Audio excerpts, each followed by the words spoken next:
Tell me why I shouldn't call the police right now." Evelyn Vance's voice cut through the library's quiet hum like a blade, cold and precise.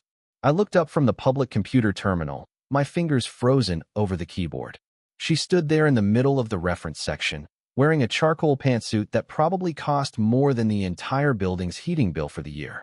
Her sunglasses were pushed up into her silver blonde hair, and her lips were pressed into a thin, bloodless line.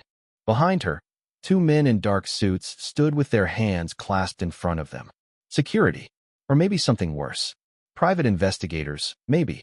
The kind who made problems disappear. I'd been writing for 3 hours. The words had spilled out of me like water from a cracked dam, raw and unfiltered.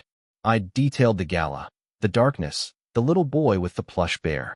I'd written about the dismissal, the wave of her hand, the way Oliver's shoulders had slumped with the weight of a rejection he was too young to understand.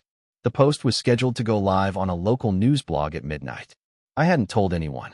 I hadn't even told my neighbor, Mrs. Gable. But somehow, she'd found me. "Mrs. Vance," I said, my voice steadier than I felt. I closed the browser window, but I knew it didn't matter. She'd already seen enough. "I was just lying," she said, stepping closer. Her heels clicked against the linoleum floor, sharp and decisive. "You were just lying, slandering my name, manufacturing a narrative to extort money from my family." I stood up slowly, my chair scraping against the floor. "I haven't asked for money. I haven't asked for anything." "Then what were you doing?" She gestured at the computer screen, though it was now dark. "Writing a fairy tale, a work of fiction." "I was writing the truth," I said. "About your son. About what I saw in that basement." Something flickered in her eyes. Just for a moment. A crack in the ice. Then it was gone, replaced by something harder, more dangerous. "You saw nothing. You were hired to fix a circuit breaker. You completed your task. You were paid. That is the extent of our relationship." "Your son was scared," I said. "He told me you called him a future liability. He said you told him to stay out of your way so you could manage the optics." Those were his words. His exact words. A 5-year-old boy should not know what the word optics means. The two men shifted behind her, their postures tightening. One of them reached into his jacket pocket, and I felt my heart lurch into my throat. But he only pulled out a phone, holding it up like a warning. That Evelyn's smile was thin and brittle. "You're making a very serious mistake, Mr. Evans. You have no proof of anything. It's your word against mine. And my word, I assure you, carries considerably more weight." "I have the invitation," I said. "The one from your office. It has your logo on it. It proves I was there." "It proves you were a hired worker," she said. "Nothing more. You were in the service corridor, not the ballroom. You never interacted with any guests. You were invisible." She leaned in, close enough that I could smell her perfume, something floral and expensive and utterly cold. "That's what you are, Mr. Evans. Invisible. And if you try to make yourself visible, I will make you regret it." I didn't back down. I couldn't. Something had shifted inside me that night in the basement, and it wasn't going to shift back. "You can threaten me all you want. You can have your men follow me. You can take my job," which you already did, by the way. "But I'm not going to stop. Not until people know what you did to your son." Her composure finally cracked. Just a little. A muscle in her jaw twitched, and her eyes narrowed to slits. "What I did to my son, I gave him everything. A home, an education, a future. He has more opportunities in his little finger than you have in your entire pathetic life. He has a mother who won't hug him," I said quietly. "He has a mother who shooed him away like a fly. He has a mother who made him feel like a burden. I saw it. I saw the way he looked at you, like he was hoping for something he knew he'd never get." The silence that followed was absolute. Even the librarian, a nervous woman with horn-rimmed glasses who'd been watching from behind the circulation desk, seemed to hold her breath. Evelyn straightened, smoothing down the front of her pantsuit. "I don't know what you think you saw, but I know what I see. A desperate man with a gambling problem, a failed business, and a child he can barely support." I felt the blood drain from my face. "How do you know about?" "I know everything, Mr. Evans." She smiled, and it was the coldest thing I'd ever seen. "I know about the credit card debt. I know about the eviction notice you received 3 months ago. I know about the child support you're behind on. I know about your son, Leo. The one you leave with the elderly neighbor while you work odd jobs to make ends meet." My hands were shaking now. I shoved them into my pockets to hide it. "You stay away from my son." "I have no interest in your son," she said, her voice dripping with contempt. But I have every interest in protecting my own. And if you publish that story, if you so much as whisper a word about my family to anyone, I will destroy you. I will take your son away from you. I will make sure you never see him again. The threat hung in the air between us, heavy and suffocating. You can't do that, I said, but my voice came out weaker than I intended. I haven't done anything wrong. Wrong is a matter of perspective, she said. From where I'm standing, you've already made your choice. You've chosen to threaten my family. You've chosen to put yourself in opposition to me. And I assure you, Mr. Evans, that is a very unwise choice. She turned to leave, her heels clicking against the floor. The two men fell into step behind her. At the door, she paused and looked back over her shoulder. I'll give you one chance, she said. Delete whatever you've written. Forget what you think you saw. And I'll forget about this little indiscretion. But if you go through with this, if you try to ruin me, I will make your life a living hell. I will take everything you have, and I will start with your son. She walked out. The door swung shut behind her, and I stood there in the middle of the library, my heart pounding so hard I could barely breathe. The librarian was still staring at me, her eyes wide with a mixture of fear and pity. I wanted to tell her it was fine, that I had everything under control, but I didn't, because it wasn't fine. Nothing was fine. I sat back down at the computer, my fingers trembling as I typed in my password. The document was still there, a dozen pages of raw, unfiltered truth. My cursor blinked at me, patient and unjudging. She'd threatened my son. That was the line. The one thing you didn't do. I'd been willing to walk away, to let the story die, to find another job, another way to make ends meet. But she'd threatened Leo. And that changed everything. I thought about Oliver, sitting alone in that dark basement with his stuffed bear, his mother's laughter echoing from the party above. I thought about the way he'd said liability, like it was just another word, like he'd heard it so many times it had lost its power to hurt. I thought about Leo, my own son, and how I'd do anything to protect him. I had nothing to lose now. My job was gone. My savings were gone. My reputation was gone. The only thing I had left was my son, and this woman, this rich, powerful, untouchable woman, had just threatened to take him away from me. So I made a choice. I opened the document, scrolled to the end, and added one more line. A final sentence that would change everything. The richest woman in the city has a secret she'll do anything to keep. But some secrets, once seen, can't be unseen. Then I hit publish. The post went live at exactly 11:47 p.m. For the first 10 minutes, nothing happened. The stats stayed at 0 views, 0 comments, 0 shares. I sat there staring at the screen, my palms slick with sweat, wondering if I'd just made the biggest mistake of my life. Then, at 11:58, the first comment appeared. Who is this? About this sounds like someone I know. At 12:03, the second comment. Is this about Evelyn Vance? I heard something happened at her gala last week. At 12:15, the post had been shared 43 times. At 12:30, the local news picked it up. The headline read, Vance family matriarch accused of emotional abuse in anonymous blog post. At 1 a.m., my phone started ringing. Unknown number. I let it go to voicemail. Then it rang again, and again, and again. I didn't answer. I couldn't. I was frozen, watching the story I'd written spread like wildfire across the internet. Each share, each comment, each new headline a fresh nail in the coffin of my anonymity. The comments were a war zone. Some people defended Evelyn, calling me a liar and a jealous nobody. Others shared their own stories, their own experiences with powerful families, their own moments of silence and complicity. A woman wrote, I used to work for the Vance Sass. I saw things. I never said anything. Thank you for being braver than me. I scrolled through the chaos, my eyes burning with exhaustion. And then I saw a comment that made my blood run cold. Mark Evans is the author. I recognized the details from the gala. I was there. My anonymity was gone. I slammed my laptop shut and sat in the dark, my heart pounding so hard I could feel it in my teeth. The room was silent except for the hum of the refrigerator and the distant sound of a siren somewhere in the city. And then my phone rang again. I looked at the screen. It was a text from an unknown number. Better watch your back. She knows where you live. I grabbed my keys and ran. I drove for an hour without a destination, my hands gripping the steering wheel so tight my knuckles went white. The city blurred past me, neon signs and empty streets, the occasional headlight cutting through the darkness.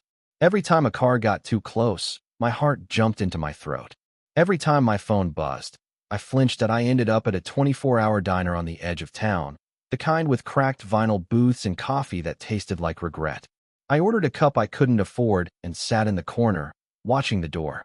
The waitress, a woman named Darlene with tired eyes and a name tag that had seen better days, kept glancing at me like I was about to bolt. She wasn't wrong.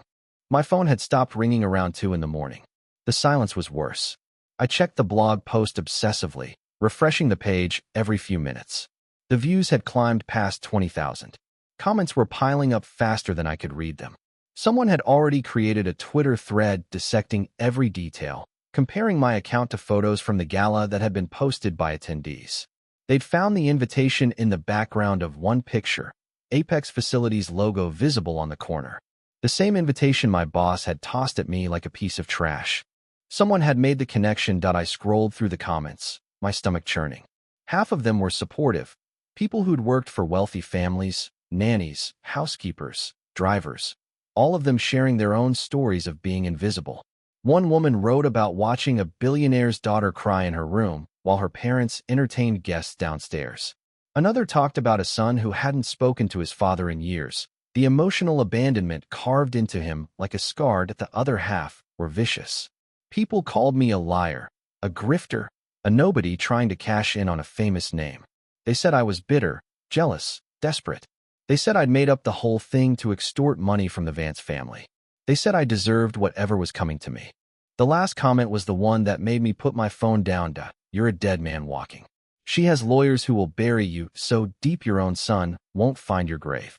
I stared at the coffee cup in front of me, the surface of the liquid trembling with the shaking of my hands. My son, Leo. I'd been so focused on my own fear, I hadn't even called Mrs. Gable. I grabbed my phone and dialed her number. It rang 6 times before she picked up. Her voice was scratchy with sleep. Mark, do you know what time it is? I'm sorry, I said. I'm so sorry. I just need to check on Leo. Is he okay? He's fine, she said, her voice softening. He's asleep. Are you all right? You sound strange. I'm fine, I lied. I just had some trouble at work. I'm going to be late getting home. Can you keep him a little longer? I'll pay you extra. Don't worry about the money, she said. I'll take care of him. You take care of yourself. You sound like you need it. I thanked her and hung up, then immediately called my ex-wife. It went to voicemail. Of course it did.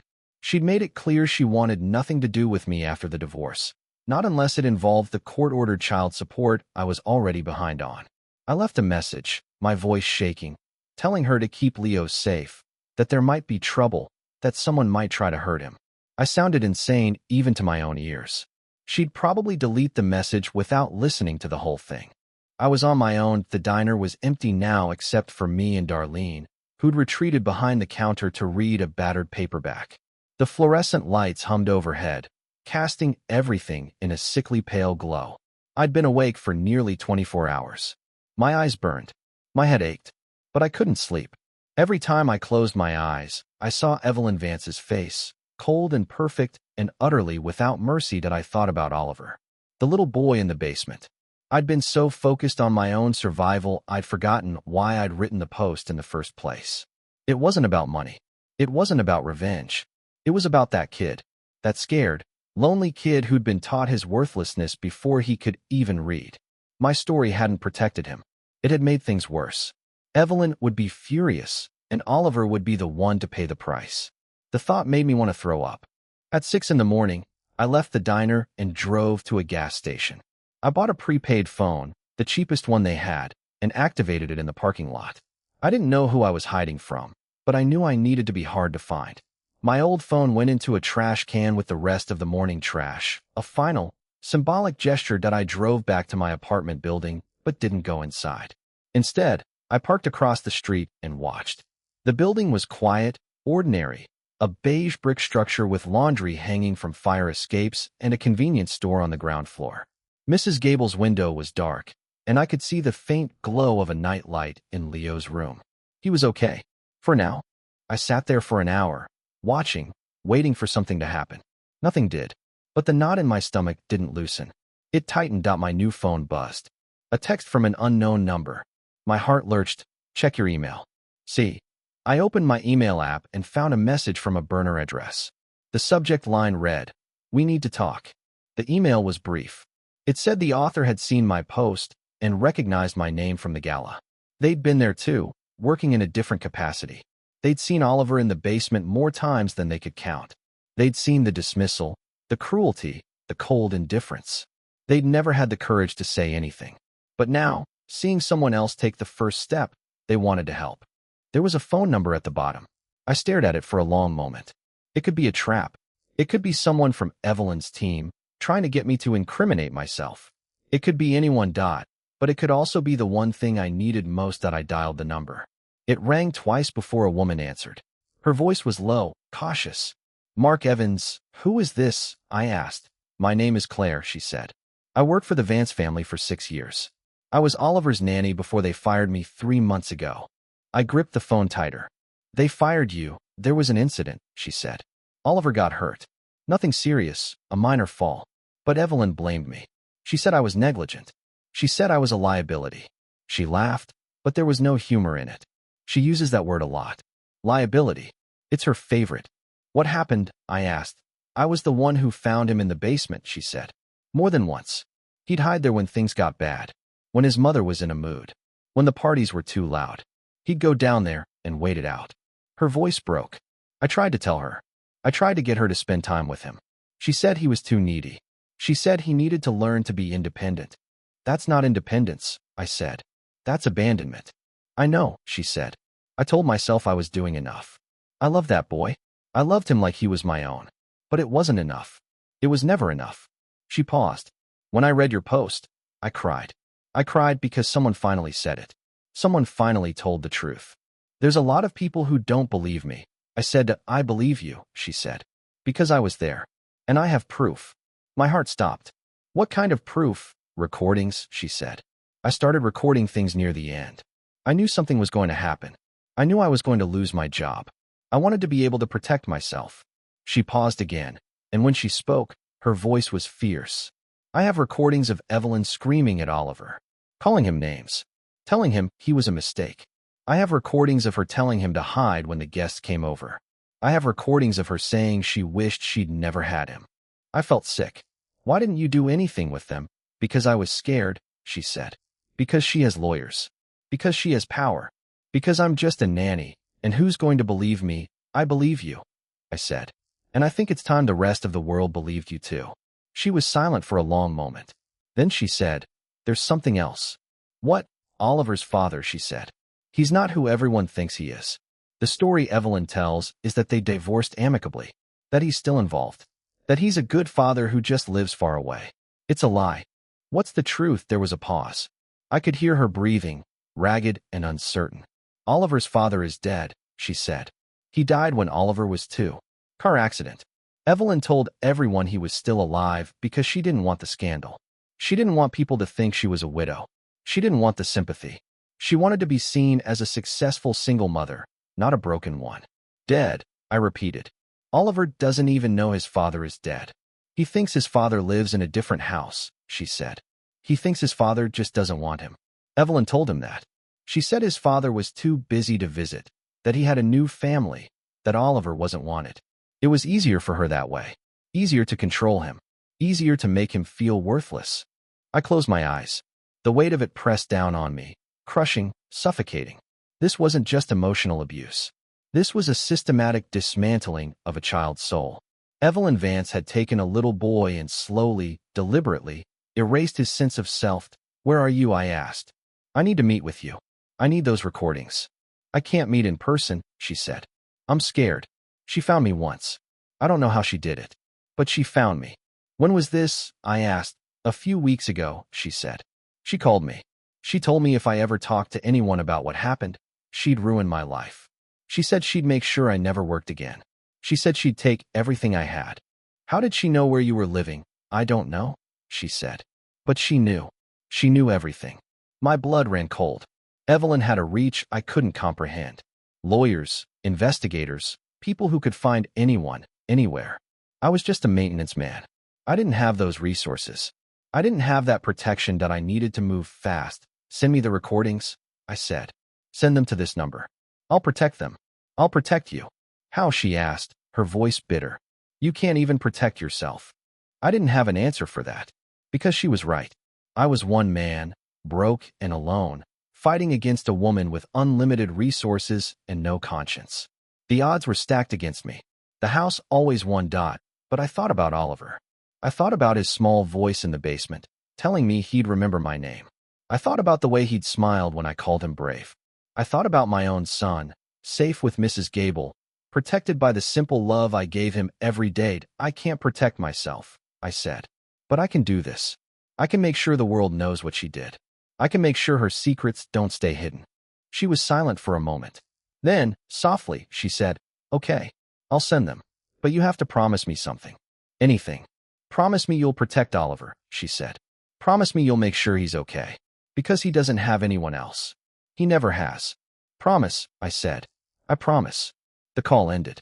I sat in my car, staring at the screen, waiting for the email. It came 5 minutes later, a large file attachment, the kind that took forever to load. I opened it and found a dozen audio files, each one labeled with a date. The first file was dated 3 years ago. I pressed play. The voice that came through was small and frightened. Oliver. I'm sorry, Mommy. I didn't mean to. I'm sorry. Then Evelyn's voice, cold and sharp. Sorry doesn't fix anything.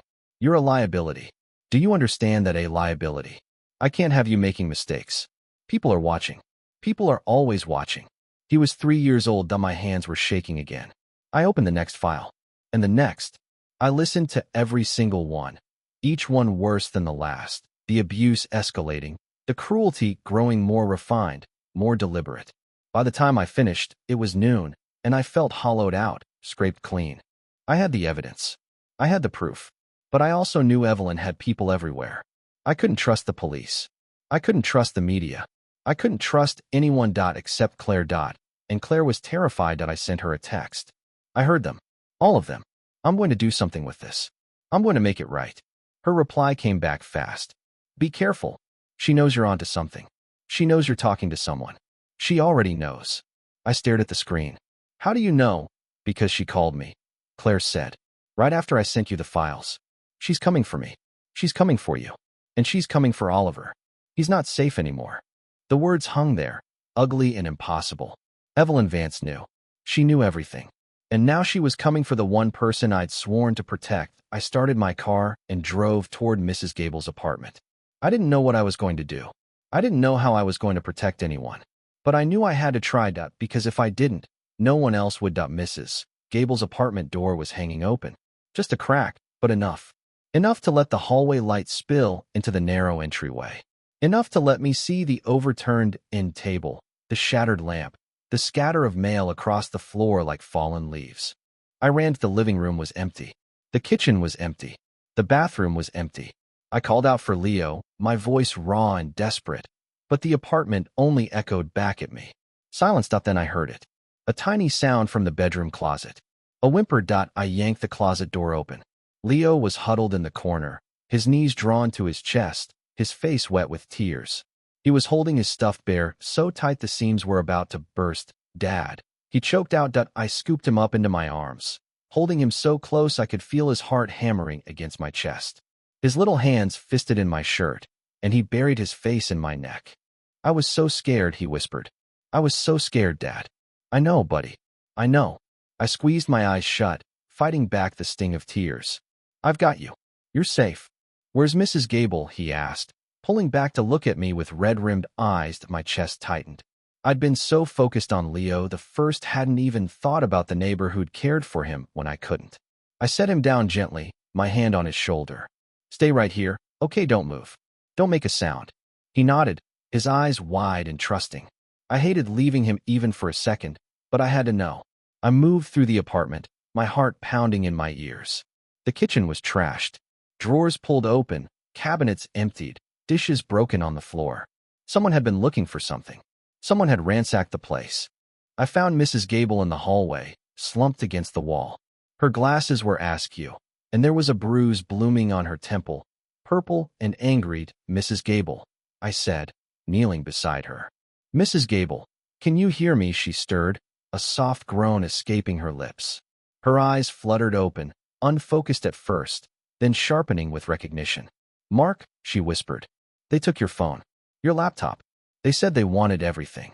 "Who?" I asked, though I already knew. She shook her head weakly. "Men in suits. 2 of them. They said you had something they needed. They wanted the files. They said you'd know what they meant." My blood ran cold. The recordings. They'd come for the recordings.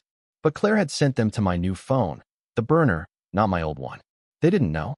They'd taken the wrong device. "Mrs. Gable, I'm so sorry," I said. "I'm so sorry they hurt you." "I'm fine, dear," she said, but her voice was thin and reedy. More worried about the boy. "They scared him. They scared him real good." I helped her to her feet and guided her to a chair in the living room, then went back for Leo. He was still in the closet, still clutching his bear. When I lifted him, he pressed his face into my shoulder and didn't let go. "We're leaving," I said. "We're not staying here." I grabbed what I could, clothes, money, the few essentials I'd been hoarding. I shoved them into a duffel bag and threw it over my shoulder. Mrs. Gable was still dazed, still blinking at the wreckage of her home. "Mrs. Gable, I need you to come with us," I said. "I can't leave you here." "Where are we going?" she asked. "I don't know yet. Somewhere they can't find us." We made it to my car just before sunrise. I buckled Leo into his booster seat, helped Mrs. Gable into the passenger side, and got behind the wheel. My hands were shaking so badly I could barely grip the steering wheel.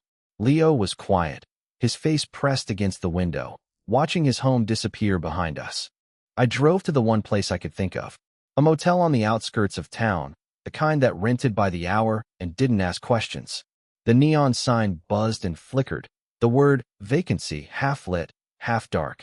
I paid cash for a room at the back, away from the street. The clerk, a bored-looking teenager with a nose ring, didn't look up from his phone that the room was small and smelled of cigarette smoke and stale air. 2 twin beds with yellowed sheets, a bathroom with a cracked sink, a TV bolted to the wall. It was a dump, but it was safe. I put Leo on one of the beds. He'd fallen asleep in the car, exhausted by fear and confusion. I pulled the thin blanket up to his chin and watched his face relax into something peaceful. "My son, my whole world." Mrs. Gable sat on the other bed, her hand pressed to the bruise on her temple. "They were looking for something," she said. "They kept asking about files, about recordings. What did they want?" I sat down across from her, my elbows on my knees, my head in my hands. "The truth," I said. "I've been trying to expose Evelyn Vance. What she's done to her son. I wrote a post about it. I thought I could make a difference. And now they're coming after you," she said. "Coming after your little boy." "I didn't think it would go this far," I said, my voice cracking. "I thought if I told the truth, something would change. But it's only made things worse. She's coming after everyone I love."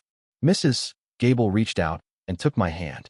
Her fingers were cold and bony, but they squeezed with surprising strength. "You did the right thing, Mark. You told the truth. That's never wrong." "It doesn't feel right," I said. "Not when Leo is scared. Not when you got hurt." "Fear is a price," she said. "But silence is a prison. You got your son out of that prison. That's what matters." I didn't have the energy to argue. I just sat there, staring at the wall, replaying everything that had happened. The gala, the basement, the post, Claire's call, the recordings. It all swirled together in my head, a kaleidoscope of chaos and fear. My phone buzzed. I looked at the screen. It was Claire. "Are you safe?" I asked. "Picking up that for now," she said. "But Evelyn knows I'm the one who gave you the recordings. She had one of her lawyers call me. He threatened me with litigation. He said I'd be sued for defamation. He said I'd lose everything." "Defamation?" I repeated. "That's a joke. Those recordings are real. They're evidence." "I know," she said. "But she has lawyers. Expensive ones. She can drag this out for years. She can make my life a living hell. She already has." "Claire, listen to me," I said. "We have to go public with this. All of it. The recordings, the stuff about Oliver's father, everything. We have to go to the media." "They won't believe us," she said. "They'll say we're bitter ex-employees. They'll say we're liars." "Not with the recordings," I said. "Not with the truth." There was a long pause on the other end. I could hear her breathing, ragged and uncertain. Then she said, "There's something else." My stomach clenched. "What?" "Oliver is gone," she said. "He's not at the mansion. I have a friend who still works there. She called me. She said Evelyn had him taken away in the middle of the night. She said she doesn't know where." The The words hit me like a physical blow. Oliver. The little boy in the basement. The boy who'd been so scared, so alone. Evelyn had taken him somewhere. Hidden him. Maybe to punish him. Maybe to silence him. She can't do that, I said. That's kidnapping. She can do whatever she wants, Claire said bitterly. She has money. She has power. She has people who will do anything she asks. No one is going to stop her. Then we will, I said. We have to. How, she asked. How are we going to stop her? I didn't have an answer. Not yet. But I thought about Oliver, about the way he'd looked at me like I was the first person in his life who'd ever shown him kindness. I thought about the promises I'd made. I'd promised Claire. I'd promised the boy himself. I wasn't going to break them. I'll figure it out, I said. I need time. Just give me time. Time is the one thing we don't have, she said. Evelyn is on the move. She's covering everything up. She's scrubbing her online presence, taking down anything that might look bad. She's already hired a PR firm. They're going to spin the whole thing. What about Oliver's father? I asked. The truth about him dying. Does anyone know? Just us, she said. And Evelyn. Then we have to find a way to prove it, I said. We have to find the death certificate. Something official. Something that can't be erased. Her lawyers would have buried that years ago, Claire said. It won't be easy. I'm not looking for easy, I said. I'm looking for justice. I ended the call and sat in the dark, my mind racing. I had a child to protect, a traumatized neighbor to care for, a nanny who was too scared to leave her apartment, and a little boy who was lost somewhere in the vast, cold machinery of the Vance Empire. I didn't know how I was going to do any of it. I didn't know how I was going to save anyone, but I knew I had to try. Leo stirred in his sleep, letting out a soft whimper. I went to him, sitting on the edge of the bed, smoothing his hair back from his forehead. He reached for me in his dreams, his small fingers curling around mine. I'm here, buddy, I whispered. I'm right here. Mrs. Gable was watching me, her eyes sad and knowing. What are you going to do? She asked. I looked at her, then at my son. The weight of the world was on my shoulders, heavy and unrelenting. But I'd felt that weight before. I'd felt it the night Leo was born, a tiny, crying bundle in my arms, and I'd realized I was responsible for something bigger than myself. I'd felt it the day I got divorced, when I realized I was going to have to raise him alone. I'd felt it every time I counted pennies, every time I worked a double shift, every time I went to bed hungry, so he could eat. I'd felt it, and I'd survived. I'd kept going to get some rest, I told Mrs. Gable. I'm going to make some calls. She nodded, settling back onto the pillows. Her breathing slowed, even and steady. I stepped out of the room and stood in the narrow hallway, the distant hum of the motel's vending machines filling the silence. I scrolled through my contacts, searching for anyone who might be able to help. Former coworkers, friends, acquaintances. No one I could trust. No one who'd believe me. Then I saw a name I hadn't thought about in years. David Chun, my old roommate from college. We'd lost touch after I dropped out to take care of my dying mother. He'd gone on to become a lawyer, a corporate lawyer, the kind who worked with powerful people, the kind who might have connections. I hesitated. It had been over a decade. He didn't know me anything. He might not even remember me. But I had no other options. I dialed. It rang 3 times before a sleepy voice answered. Hello, David, I said. It's Mark. Mark Evans. There was a long pause. Then, Mark. Jesus. It's been a long time. I know, I said. I'm sorry to call so late. I need help. Are you okay? He asked, his voice shifting to a sharper, more alert tone. I'm not sure, I said. I've gotten myself into something big, and I don't know how to get out. Tell me everything, he said. And I did. I told him about the gala, the basement, Oliver, the recordings, the threats, the ransacked apartment, Evelyn Vance, everything. He listened in silence, not interrupting, not asking questions. When I finally finished, he let out a long, slow breath. Mark, he said, you've put yourself in the crosshairs of one of the most powerful people in this city. Do you understand what that means? I understand, I said. But I can't back down. Not now. She took that little boy. She's doing something to him. And I made a promise. Promises don't protect you from bullets, he said. Then I'll take the bullets, I said. But I need to make sure Oliver and my son are safe first. He was quiet for a moment. Then he said, I might be able to help, but you have to do exactly what I say. No heroics. No going off on your own. Okay, I said. Whatever you need. Send me the recordings, he said. And the information about Oliver's father. I'll do some digging. I have contacts who owe me favors. I might be able to find out where Evelyn took him. Thank you, I said. Thank you so much. Don't thank me yet, he said. It's not going to be easy. Evelyn Vance doesn't play nice. She's going to fight back. Hard. Let her, I said. I'm done running. I ended the call and stood in the hallway, my heart pounding. It was a risk. A huge risk. But it was the only chance I had. Back in the room, Leo was still sleeping, his face peaceful, his hand still curled in the spot where I'd been sitting. Mrs. Gable was snoring softly on the other bed. The world outside was dark and dangerous, but in here, for this brief moment, everything was quiet. I sat down on the floor, my back against the wall, and watched over them. I didn't sleep. I couldn't because somewhere out there, a little boy was scared and alone. And I was the only one who could save him. The phone rang at 4:47 a.m. I was still on the floor, my back against the wall, watching the slow creep of dawn through the cheap motel curtains. I picked up on the first ring. Mark, it's David. His voice was tight, clipped. I found something. I was on my feet in an instant, moving toward the bathroom, so I wouldn't wake Leo. What is it, Oliver? He said. I know where Evelyn took him. The words hit me like a wave. Where is he? Okay. He's at a private facility about 2 hours north of the city. It's listed as a behavioral health center for children. But Mark, the place has a reputation. It's not a hospital. It's a lockdown facility. The kind where parents send kids they don't want to deal with. My blood ran cold. She locked him away. She locked her own son away. She's calling it a mental health crisis, David said. Her lawyers filed paperwork yesterday. She's claiming Oliver has severe emotional and behavioral issues. That he's a danger to himself. That she had no choice but to seek professional intervention. That's a lie, I said. He's a scared little boy who needs his mother. She's the one who made him this way. I know, David said. But the courts don't know. And right now, she has the legal authority to do this. She's his mother. She has power of attorney. Unless someone challenges it. How do we challenge it? We need evidence, he said. More than just the recordings. We need something that proves she's acting in bad faith. Something that shows she's using the system to punish him. A documented pattern of neglect. Testimony from people who've seen what she does.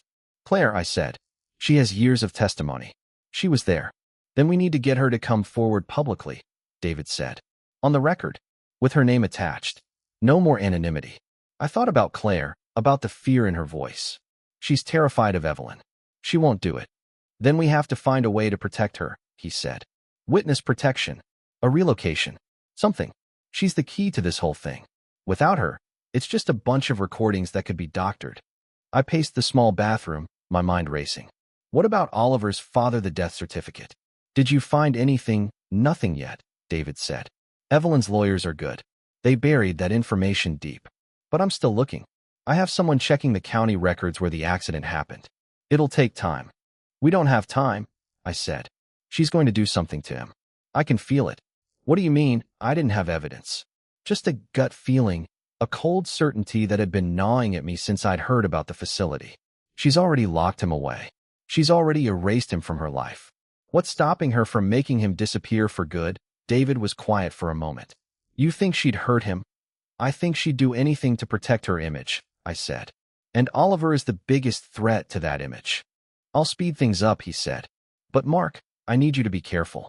If Evelyn finds out you're digging into this, she'll come after you harder. And she'll come after your son. I'm already running, I said. There's nothing else she can take from me. Your freedom, he said. Your life. There's always something else. I ended the call and stood in the bathroom, staring at my reflection in the cracked mirror. I looked like hell. Dark circles under my eyes, stubble on my jaw, hair a tangled mess. I barely recognized myself. But I recognized the look in my eyes. It was the same look I'd had when the hospital told me my mother had 6 months to live. It was the same look I'd had when I held Leo for the first time, terrified I'd screw everything up. It was the look of someone who had nothing left to lose. I splashed cold water on my face and went back to the room. Leo was awake now, sitting up in bed, rubbing his eyes with tiny fists. Dad, his voice was small and uncertain. Where are we? I sat down beside him, putting a hand on his back. We're at a motel, buddy. Just for a little while. Why did we leave? I didn't know how to explain it to him. How to tell him that there were bad people looking for us. that his dad had done something dangerous, that the world wasn't the safe place I'd always tried to pretend it was. Remember how I told you I was helping someone, I said. A little boy named Oliver, Leo nodded, his eyes serious. He was sad. You said he was sad. Yeah, I said. He's still sad. And I'm trying to help him. But there are people who don't want me to help him. So we have to stay hidden for a while. Is Oliver okay? Leo asked that I hesitated. I didn't want to lie to him. But I didn't want to scare him either. I don't know, buddy. I'm trying to find out. Leo was quiet for a moment. Then he reached out and took my hand. You'll help him, Dad. You always help people. My throat tightened. Yeah, I said. I'm trying. Mrs. Gable stirred on the other bed, wincing as she touched the bruise on her temple. Any news? She asked that I told her about the facility. About David's investigation. About Claire. She's going to hurt that boy, Mrs. Gable said, her voice flat and certain. I've seen women like her before. Women who see their children as obstacles. They don't care what happens to them. They just want them gone. I know, I said. That's why I need to move fast. How? I didn't have an answer. Not yet. But I knew I couldn't stay here, hiding in a motel room, waiting for something to happen. I had to act. I'm going to see Claire, I said. I need to talk to her in person. Convince her to come forward. You can't leave Leo, Mrs. Gable said. It's not safe. I know, I said. But he's not safe here either. If Evelyn finds us, there's nothing I can do to protect him. Not by myself. Mrs. Gable was quiet for a long moment. Then she said, Take me with you. I'll watch him. I'll keep him safe. You can barely walk, I said. I can walk fine, she said, a flash of her usual fire in her eyes. I've been through worse than a bump on the head. You focus on your fight. I'll focus on the boy. I looked at her, this small, stubborn woman who had no reason to help me, who'd already been hurt because of me. She'd given up her comfort, her safety, her home. And she was still willing to give more. That I didn't know what I'd done to deserve her, but I was grateful. Okay, I said. We leave in an hour. Claire lived in a small apartment on the south side of the city, in a neighborhood that had seen better days. The buildings were old, the streets were cracked, and the air smelled like exhaust and fried food. It was the kind of place where people went to disappear. I parked a block away and went alone. Mrs. Gable stayed in the car with Leo, the doors locked, her eyes scanning the street like a hawk. Claire opened the door before I could knock. She looked like she hadn't slept in days. Her hair was pulled back in a messy ponytail, and her eyes were red-rimmed. Mark, she said, stepping aside to let me in. I didn't think you'd actually come. I told you I would. I said. The apartment was small and cluttered, filled with boxes she hadn't unpacked. A single window looked out onto a fire escape. A cat, orange and fat, sat on the windowsill, watching me with unblinking eyes. I've been thinking about what you said, Claire said, pacing the room. About going public. About telling the truth. I want to do it. I really do. But I'm so scared. I know, I said. But David says your testimony could make all the difference. It could get Oliver out of that place. What if it doesn't? She asked. What if she wins anyway? What if I lose everything? Then you lose everything, I said. But you'll still have your conscience. And you'll know you did the right thing. She stopped pacing and looked at me. You really believe that? I have to, I said. It's the only thing keeping me going. She was quiet for a long moment. Then she nodded, a slow, reluctant movement. Okay, she said. I'll do it. I'll go on the record. Thank you, I said. I know how hard this is. It's not just the testimony, she said. There's something else. Something I haven't told anyone. My stomach clenched. What? Oliver's father didn't just die in a car accident, she said. Evelyn was driving the car. The words hung in the air between us, heavy and impossible. I stared at her, waiting for her to laugh, to say it was a joke. She didn't. How do you know? I asked. I was there, she said. Not the night of the accident. But I heard things. Snippets of conversations Evelyn had with her lawyers. Pieces she thought I didn't understand. She was driving. She was drunk. She swerved and hit a tree. Oliver's father was killed instantly. She walked away with a broken wrist. Why didn't she go to jail? I asked. Because she had the accident cleaned up, Claire said. She paid off witnesses. She told the police she wasn't driving. She made it look like he was alone in the car. It was one of her people who helped her do it. A fixer. The same guy who runs her security now. I felt sick. The woman wasn't just emotionally abusive. She was a killer. She'd killed her own husband and made it look like an accident. And she'd been getting away with it for years. Does Oliver know? I asked. No, Claire said. He thinks his father left him. He thinks he wasn't wanted. That's the most cruel part, I said. She made him believe the man who loved him didn't want him. She turned him into a lie. She nodded, tears streaming down her face. I've been carrying this for so long. I didn't know what to do with it. I didn't think anyone would believe me. Believe you, I said. I'll do more than believe you. I'll make sure everyone believes you. I called David on the way back to the car. He answered on the first ring. I found something, I said. Something big. Mark, I have news too, he said. The facility where Oliver is being held, it's not just a behavioral health center. It's connected to a larger network. Evelyn's lawyers are on the board. They've been using it to place kids from powerful families. Kids who are inconvenient. Kids who get in the way. Evelyn is the one who's inconvenient, I said. And I think I know how to prove it. I told him about Claire's revelation. About Evelyn driving the car. About the fixer. There was a long silence on the other end. Then David said, if this is true, it's bigger than just emotional abuse. This is criminal. Felony-level criminal. I know, I said. That's why we need to move fast. She's going to bury everything as soon as she knows we're onto it. Then we have to get ahead of her, he said. I'll contact the district attorney's office. I have a contact there. Someone who might be willing to listen. Can we trust them? I asked. I don't know, he said. But we don't have a choice. I ended the call and sat in the car, my heart pounding. Mrs. Gable was in the back seat, Leo sleeping in her lap.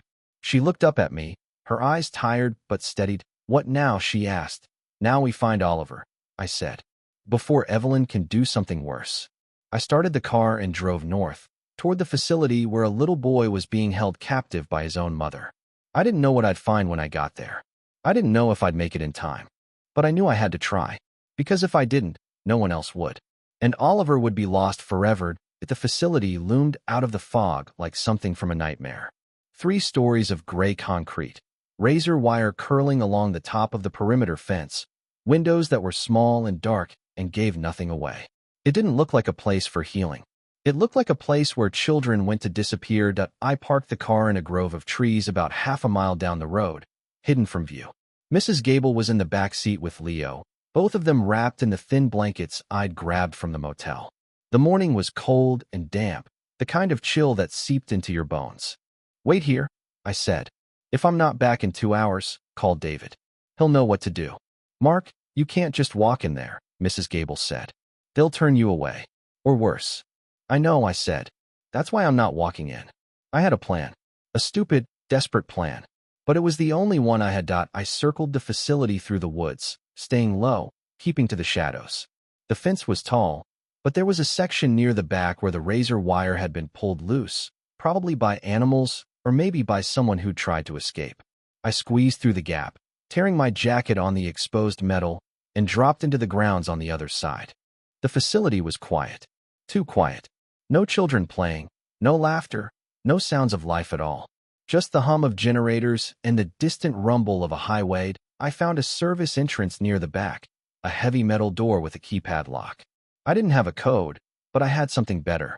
I pulled out the small screwdriver I'd kept in my pocket since the gala, the same one I'd used to fix the breaker. Maintenance men knew things about buildings that no one else did. And I knew that keypads like this one had a backup manual override, hidden behind a panel on the wall. It took me 3 minutes to find it, and another 2 to bypass the system. The door clicked open. Inside. The facility smelled like bleach and despair. The corridors were long and white, lined with doors that were all closed, all locked. I moved fast, keeping my footsteps silent, my eyes scanning for cameras. There were a few, but I'd studied the layout from satellite images on the drive up. I knew where the blind spots were. I found the administrative offices on the 2nd floor. The door was unlocked. Inside, a woman with severe features and a name tag that read Dr. Patterson was sitting behind a desk, typing on a computer. She looked up when I entered, her eyes narrowing.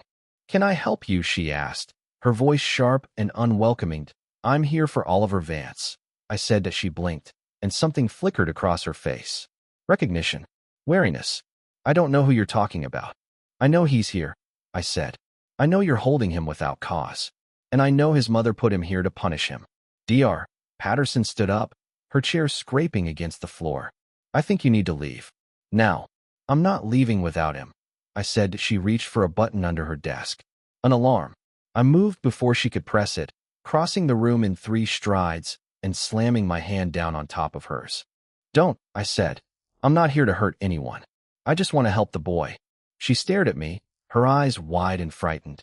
You don't understand, she said. This facility operates under strict protocols.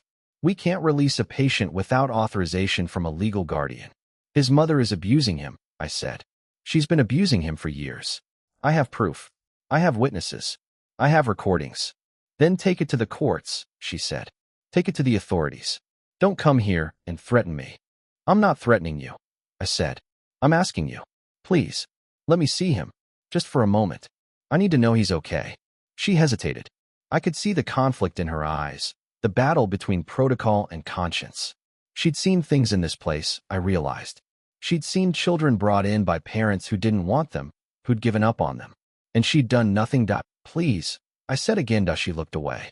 Room 217, she said quietly. You have 5 minutes. I didn't waste a second. I ran down the corridor, counting doors, my heart pounding. When I found 217, I stopped. The door was locked, but there was a small window at eye level. I peered through it. Oliver was sitting on the bed, his knees drawn to his chest. He was wearing a plain gray sweatshirt, too big for him, and he was staring at the wall, his face blank and empty. He looked smaller than I remembered, diminished, like something had been drained out of him. I knocked on the window. He turned, his eyes unfocused at first, then sharpening with recognition. Mark, his voice was muffled through the door, but I could hear the hope in it. It's me, buddy, I said. I'm going to get you out of here. I promise. He came to the door, pressing his small hands against the glass. She told me I had to stay here forever. She said no one was coming for me. She lied, I said. I'm coming for you. I'm going to make everything right. The door at the end of the hall burst open. 2 men in security uniforms came running, their radios crackling. I turned to face them, my hands raised. Stay back, I said. I'm not here to hurt anyone. They didn't listen. One of them grabbed me by the arm, twisting it behind my back. The other shoved me against the wall, the concrete cold and rough against my cheek. You're trespassing, the first one said. You're going to jail. I didn't fight. I couldn't. I just kept my eyes on Oliver's through the window, willing him to be braved. I'll be back, I said. I promise. I'll never stop fighting for you. Oliver nodded, his face wet with tears. I know, he said. I remember what you said. You're the magician. The security guards dragged me down the corridor, past Dr. Patterson's office, past the locked doors, past the smell of bleach and despair. They shoved me out the service entrance and into the cold morning air. Don't come back, one of them said. Next time, we won't be so nice. They slammed the door behind me, and I stood in the fog, my body aching, my heart shattered. I'd gotten so close. I'd seen him, but I couldn't save him. Not yet. I made my way back to the car through the woods, my mind racing. I'd failed, but I wasn't beaten. I had the recordings. I had Claire. I had David. And now I had something even more important. That I'd seen Oliver's face. I'd seen the hope in his eyes. And I knew he was still fighting, still believing. I couldn't let him down. When I got back to the car, Leo was awake. He looked at me, his eyes wide and worried. Did you find him? He asked. Yeah, I said, sliding into the driver's seat. I found him. Is he okay? I thought about Oliver's small face, the hollow emptiness in his eyes, the way he'd pressed his hands against the glass. He will be, I said. I'm going to make sure of it. Mrs. Gable looked at me, her expression unreadable. What now? Now we wait, I said. David is working on something. He said he'd call when he had news. We drove back to the motel in silence. I couldn't stop thinking about Oliver, about the way he'd called me the magician. I hadn't felt like a magician. I'd felt like a failure, but I wasn't done. Not yet. That the call came at midnight.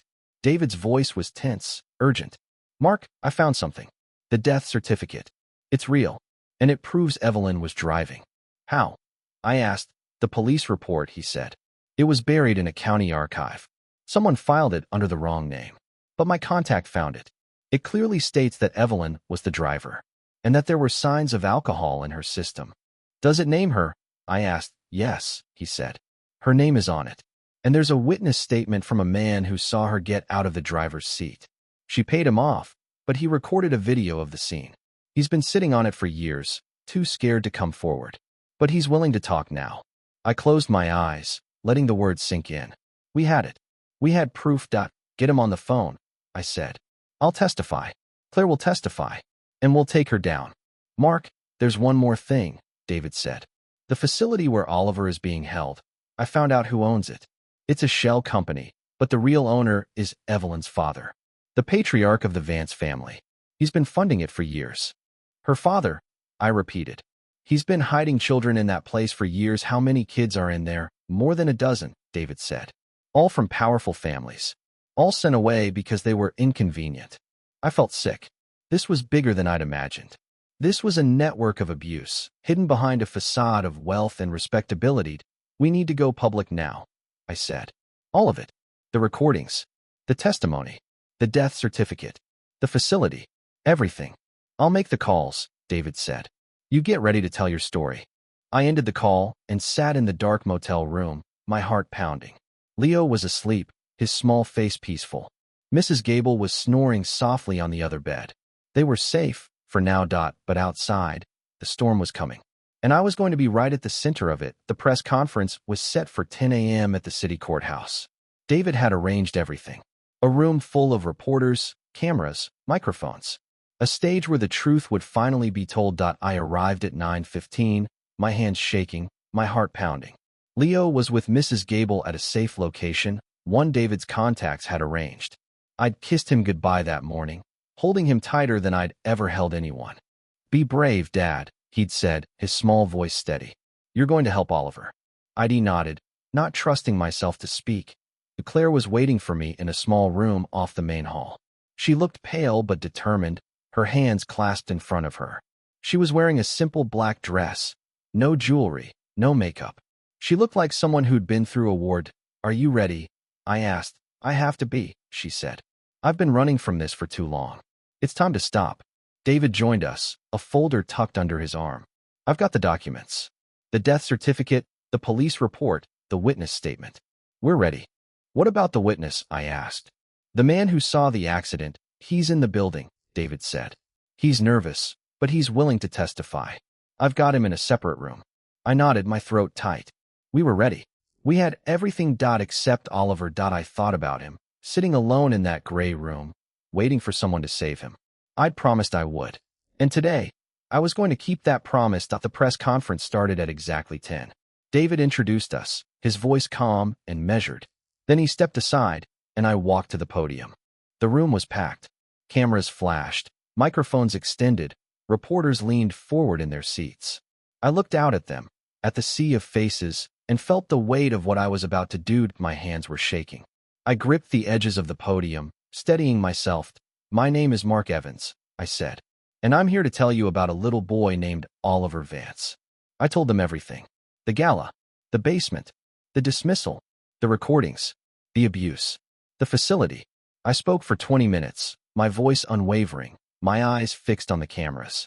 I told them about Claire, about the death certificate, about the accident that had killed Oliver's father. When I finished, there was a moment of silence. Then the room erupted. Reporters shouted questions, their voices overlapping. Claire stepped forward, her face pale but resolute. She told her own story, her voice trembling at first, then growing stronger. She described the years she'd spent watching Oliver suffer, the things she'd heard, the things she'd seen. The witness, an older man with a lined face and tired eyes, stood up from his seat in the back. My name's Frank, he said. I saw the accident. I saw her get out of the car. She was drunk. She tried to pay me off. I've been carrying this for years. It's time to let it go. The reporters turned to him, their cameras flashing. The room was chaos. I stepped back from the podium, my legs weak, my heart pounding. I'd done it. I'd told the truth. David came to my side, his hand on my shoulder. You did well, he said. Now we wait. We didn't have to wait long. Within an hour, the story was everywhere. News channels, social media, newspapers. The headline was the same. Vance family matriarch accused of abuse, murder cover-up. Evelyn Vance's world was crumbling. The calls started coming in. David's phone rang off the hook. Reporters, lawyers, officials. The district attorney's office called, asking for the evidence. The state child welfare agency called, demanding access to Oliver.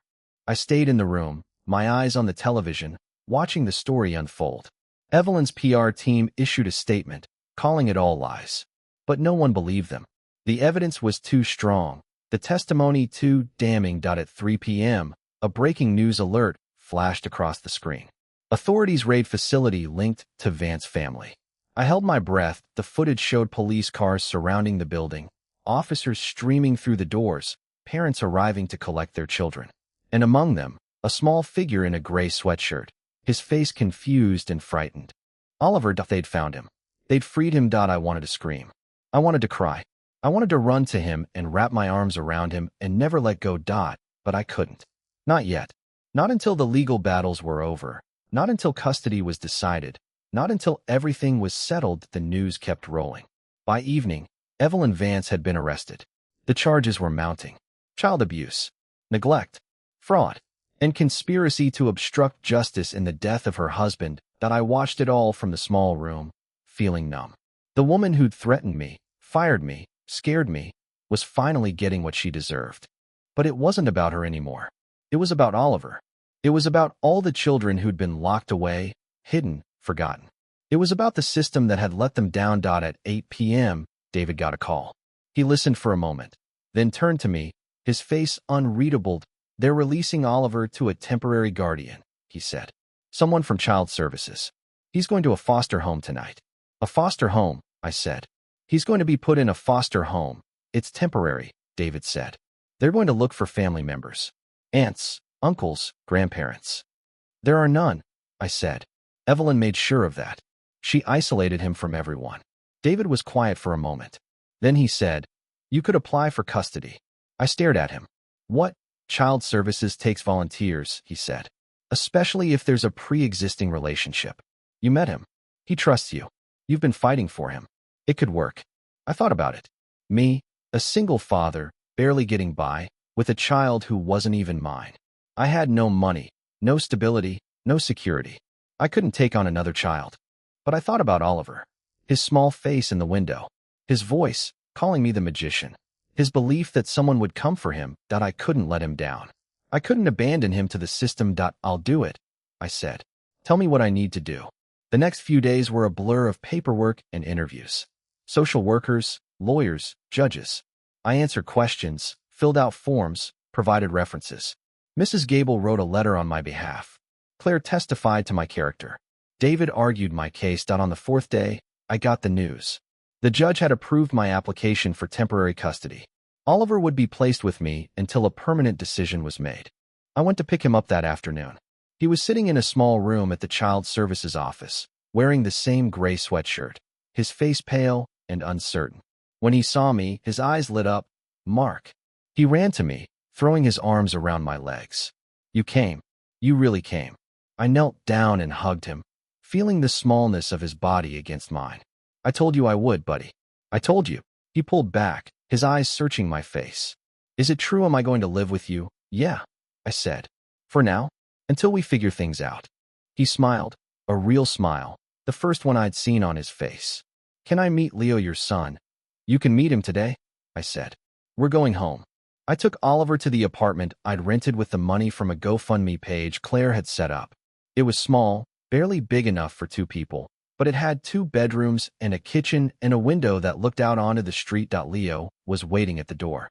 When he saw Oliver, his face broke into a grin. "Hi," Leo said, holding out his hand. "I'm Leo. My dad said you were coming to live with us." Oliver hesitated for a moment, then took his hand. "Hi," he said. "I'm Oliver." They looked at each other, 2 small boys, strangers, but not enemies.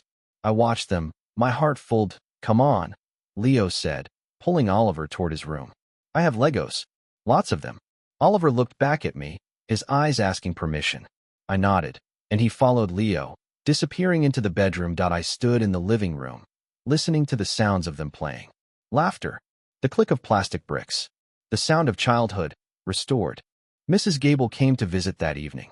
She brought a casserole and a plate of cookies, and she hugged Oliver like he was her own grandson. "You're going to be okay," she told him. "You've got a good man looking after you." Oliver nodded, his face serious. "I know," he said. "He's my magician." I felt my eyes sting, and I had to look away. I wasn't a magician. I was just a man who decided to tell the truth that night. I tucked both boys into bed. Leo was already half asleep, but Oliver was still awake, his eyes wide in the dark. "Mark," he whispered. "Yeah, buddy. Is she coming back, my mom?" I sat down on the edge of his bed. "I don't know," I said honestly. "There's a lot of things that have to happen first. But I'll be here, no matter what." He was quiet for a moment. Then he said, "Do you think she ever loved me?" The question hit me like a punch. I thought about Evelyn, about her cold eyes and colder heart. I thought about the little boy who'd been taught he was a liability. "I think she didn't know how," I said. "But that's not your fault. You're a good kid, Oliver, and you deserve to be loved." He was silent for a long moment. Then he reached out and took my hand. "I love you, Mark." My throat tightened. "I love you too, buddy." I stayed until he fell asleep. Then I went to my own room and sat on the bed, staring at the ceiling. I'd saved him. I'd actually saved him. But I knew the fight wasn't over. Evelyn's lawyers were already appealing. The custody battle was just beginning. And somewhere out there were other children, other families, other secrets buried in the dark. But for tonight, I had 2 boys sleeping in the next room. I had a home, even if it was small. I had hope, even if it was fragile. And that was enough. The knock came at 3:17 a.m. I was already awake, lying in the dark, staring at the ceiling. I hadn't slept properly in weeks. Every creak of the building, every distant siren, every shadow that moved past the window sent my heart racing. The apartment was small, the walls thin, and the silence of the night felt like a held breath. I slipped out of bed and padded to the door, my hand shaking as I reached for the chain. Through the peephole, I saw a man in a dark suit. His face was familiar. One of the men from the library. The one who'd reached into his jacket. My blood turned to ice. "Mr. Evans," he said, his voice muffled through the door. "I know you're in there. Open up." I didn't move. I couldn't. "Mr. Evans," he said again. "I'm not here to hurt you. I'm here to talk." "Go away," I said, my voice barely a whisper. "There's something you need to know," he said. "About Oliver. About his mother. It's not what you think." I hesitated. Every instinct told me to stay silent, to call the police, to barricade the door. But something in his voice made me pause. It wasn't the cold, professional tone I remembered from the library. It was softer, almost weary. "Please," he said. "Just 5 minutes." I unlocked the door. He stepped inside, his eyes scanning the apartment. He was older than I'd remembered, his face lined and tired. There was a weariness in his posture, a weight on his shoulders that hadn't been there before. "Mr. Evans," he said. "My name is Richard. I've worked for the Vance family for 15 years. Your job," I said, "is to threaten people." He said. "Was my job. I've just resigned." I stared at him, waiting for the punchline. It didn't come. He just stood there, looking at me with those tired eyes. "Why are you here?" I asked. "Because I know what's coming," he said. "Evelyn is going to fight. She's going to use every resource she has to destroy you and take Oliver back. But she doesn't have those resources anymore. Her father is cutting her off. The family is distancing themselves. Her lawyers are dropping her. She's desperate. Desperate people do desperate things." I said. "Yes," he said. "That's why I'm here. I know what she's capable of. I know how far she'll go. And I know where she's going to strike." My stomach clenched. "What are you talking about, Leo?" he said. "Your son. She's already had people watching him. She was going to take him, Mr. Evans. Make you choose. Him or Oliver." But I stopped it. I told her people to back off. I felt my legs give out, and I sat down heavily on the arm of the couch. "She was going to take my son. She was," he said. "I've spent 15 years doing her dirty work, cleaning up her messes, making problems disappear. But I've never hurt a child. That's where I draw the line." And when she told me her plan for Leo, I walked. I looked up at him. "Why are you telling me this?" "Because I have something you need," he said. "Something that will end this. For good." He reached into his jacket and pulled out a small, leather-bound notebook. He held it out to me. "What is it?" I asked. "Records," he said. 15 years of records. Payments, witnesses, cover-ups. Everything she's done. I kept it all.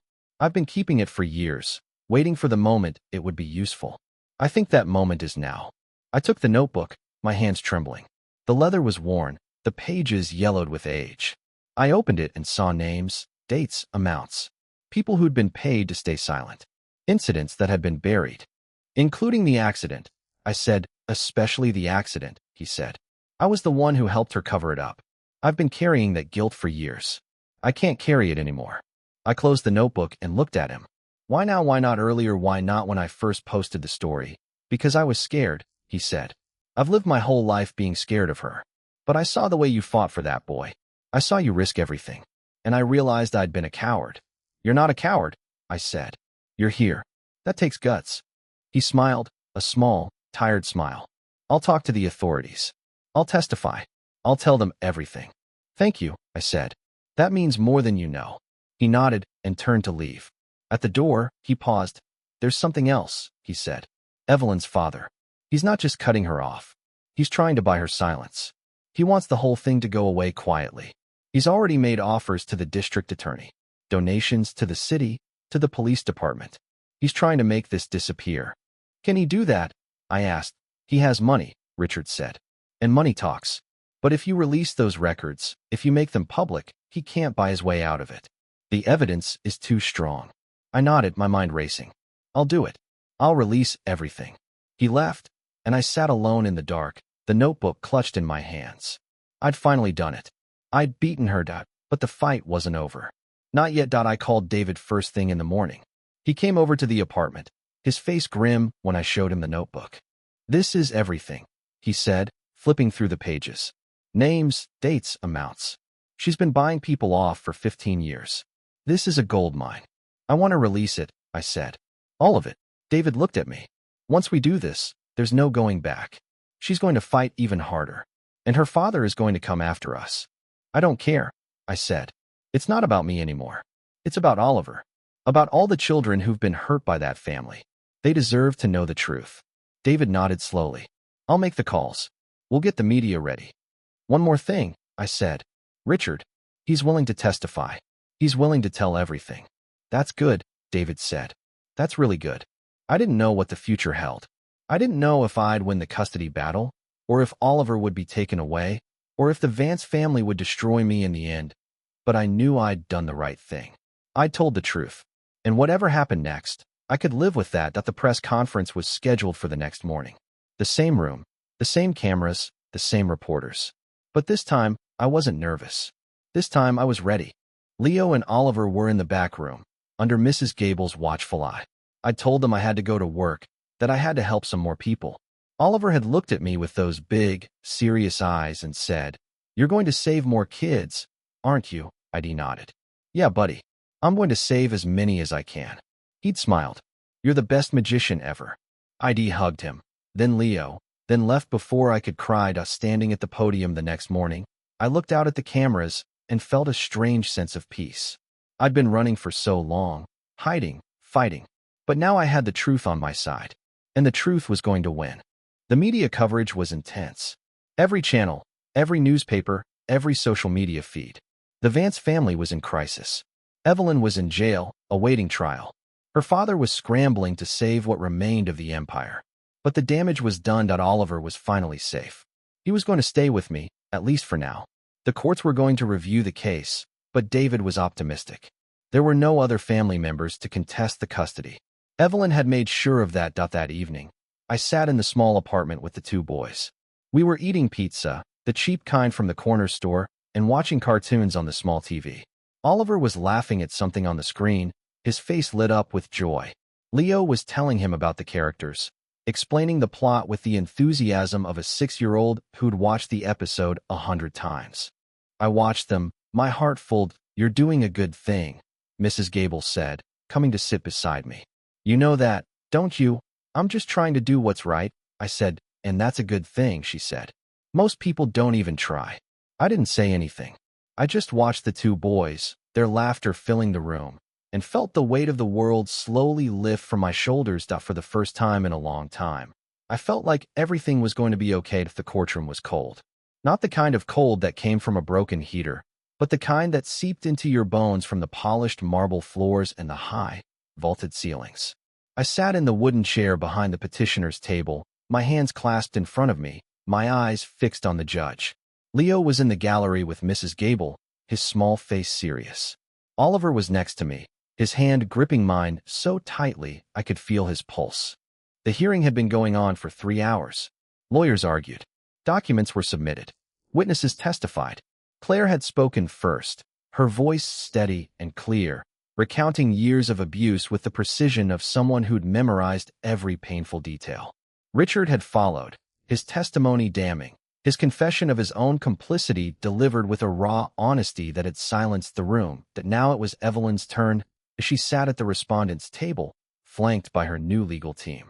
Her father had cut her off, but she'd found other backers, other people willing to bankroll her fight. She looked different from the woman I'd seen at the gala. Her hair was dull, her face gaunt, her eyes hollow. The perfect mask had cracked, and underneath was something desperate and ugly. Her lawyer, a sharp-faced woman with glasses perched on her nose, rose to address the court. Your Honor, my client maintains that she acted in the best interest of her son. The facility she chose for Oliver was a reputable institution, staffed by trained professionals. Her decisions, while perhaps unconventional, were made out of love. I felt Oliver flinch beside me. Love. She was using that word. The same woman who'd called him a liability, who'd locked him away, who'd made him believe his father had abandoned him. I squeezed his hand. It's okay, I whispered. I've got you. The judge, a stern woman with gray hair and piercing eyes, looked down at Evelyn. Mrs. Vance, do you have anything to say? Evelyn rose slowly, her hands gripping the edge of the table. She looked at Oliver, and for a moment, something flickered in her eyes. Regret, anger, desperation. I couldn't tell which. Oliver is my son, she said, her voice trembling. I gave birth to him. I raised him. I did everything I could to give him a good life. I made mistakes. I know that now. But I love him. I've always loved him. Oliver's hand tightened on mine. I could feel him shaking. Oliver, the judge said, her voice softening. Do you have anything you'd like to say? He looked up at me, his eyes wide and uncertain. I nodded, giving him the courage to speak. He stood up, his small body trembling. He looked at his mother, at the woman who'd hurt him, who'd abandoned him, who'd made him feel worthless. I used to think I was bad, he said, his voice small but clear. I used to think I was a mistake. That's what she told me, that I was a liability, that I ruined everything. But then Mark came. He told me I was brave. He told me I deserved to be loved. And I believed him. He paused, and I saw tears streaming down his face. I don't want to go back to her. I want to stay with Mark and Leo. They make me feel safe. Evelyn's face crumpled. She opened her mouth to speak, but no words came out. For the first time, she looked like she'd been broken. Not by the evidence, not by the testimony, but by her own son's rejection. That the judge was silent for a long moment. Then she spoke, her voice clear and final. After reviewing all the evidence and testimony presented in this case, the court finds that Evelyn Vance is unfit to serve as a guardian to Oliver Vance. Her history of emotional abuse, neglect, and criminal conduct demonstrates a clear pattern of behavior that endangers the child's well-being. She looked at me. Mark Evans, you have demonstrated extraordinary courage and commitment in your efforts to protect this child. The court is satisfied that you are capable of providing a stable and loving home. Temporary custody is granted to you. A review hearing will be scheduled in 6 months, but the court is confident that this placement serves the best interests of the child. I felt the air leave my lungs. We'd won. We'd actually won. Oliver turned to me, his face wet with tears. Is it over? He whispered, yeah, buddy, I said, pulling him into a hug. It's over. The courtroom erupted.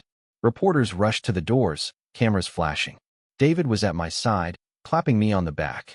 Mrs. Gable was crying, wiping her eyes with a handkerchief. Leo was running toward us, his face split in a wide grin. Oliver, he shouted. You're staying. You're really staying. Oliver laughed, a sound so pure and joyful it made my heart ache. He hugged Leo, and the two boys held each other, the bond between them forged in chaos and cemented in love. I looked at Evelyn.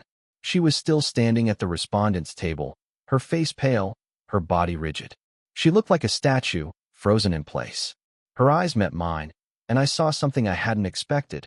Not anger, not defeat, something closer to relief. Mark, she said, her voice barely audible. Can I speak to him just for a moment? I hesitated. Every instinct told me to protect Oliver, to keep him away from her. But I saw the look in her eyes, and I knew she wasn't going to try anything. Not here. Not now. I looked at Oliver. It's your choice, buddy. You don't have to. He looked at his mother, then back at me. It's okay, he said. I'll talk to her. He walked toward her slowly, his steps measured. She knelt down, bringing herself to his level. For a moment, they just looked at each other. I'm sorry, Evelyn said, her voice breaking. I'm so sorry for everything. I don't expect you to forgive me. I don't deserve it. But I want you to know that it wasn't your fault. None of it was your fault. Oliver was quiet for a moment. Then he said, I know it wasn't my fault. Mark told me. He said you didn't know how to love me. That doesn't make it right. But I don't hate you. I just don't want to be with you anymore. Evelyn nodded, tears streaming down her face. I understand, she said. I hope you find what you're looking for. I hope you find peace. Oliver turned and walked back to me. He didn't look back that we left the courtroom together, the four of us. Leo, Oliver, Mrs. Gable, and me. We walked out into the sunlight, the warmth of the afternoon hitting our faces. Dad, Leo said. Are we going home now? I looked at the three of them. My son, my neighbor, the boy I'd saved. They were my family now. Not by blood, but by choice. Yeah, I said. We're going home. We walked down the courthouse steps, past the reporters, past the cameras, past the chaos of the day. The world was still spinning, still full of injustice and pain. But in this one small corner of it, something had been set right, and that was enough.